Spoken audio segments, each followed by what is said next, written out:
তারা বিশ্বের অন্যতম শক্তিশালী সামরিক বাহিনীর সদস্য। আধুনিক অস্ত্রে সুসজ্জিত, শরীর ঢাকা শক্তিশালী সামরিক গিয়ারে আর চোখে নির্দয় শীতলতা। দেখলে মনে হয় যেন এরা অজেয়, অথচ এই লৌহ মানবদের গ্রস্ত করে তুলল এক সাধারণ বন্য বিড়াল।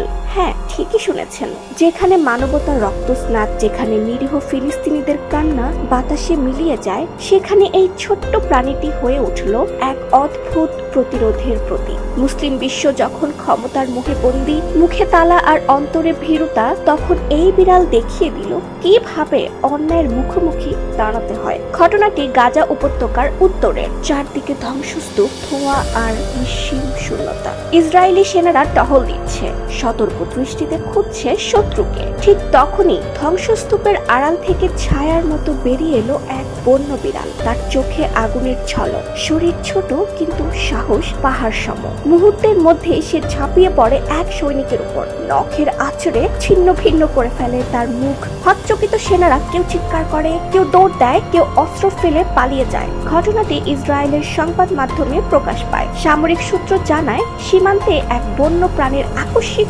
আক্রমণে পরিস্থিতি বিশৃঙ্খল হয়ে পড়ে। পরে ইসরায়েলি বন্যপ্রাণী বিশেষজ্ঞরা প্রাণীটিকে ধরতে সক্ষম হয় এবং বর্তমানে সেটিকে পরীক্ষাগারে রাখা হয়েছে। তবে এই বিষয়ে বিস্তারিত আর কিছু জানানো হয়নি। প্রশ্ন উঠেছে, যখন মুসলিম রাষ্ট্রগুলোর নেতারা গাজার নির্যাতনের বিরুদ্ধে নীরব, তখন কি এক বন্য বিড়ালি হয়ে উঠল ফিলিস্তিনিদের প্রতিরোধের প্রতীক? এই প্রাণী শুধু ভয়ঙ্করী নয়, অসাধারণ। 7 থেকে 90 সেন্টিমিটার দৈর্ঘ্যের, প্রায় আধা মিটার উচ্চতার, 20 কেজি ওজনের এই শিকারী ঘন্টায় 80 কিলোমিটার গতিতে ছুটতে পারে। একাকী শিকার করে, শব্দহীন আক্রমণ চালায়। এবারও সে কোনো শব্দ করেনি, কেবল দেখিয়ে দিয়েছে সাহস কাকে বলে।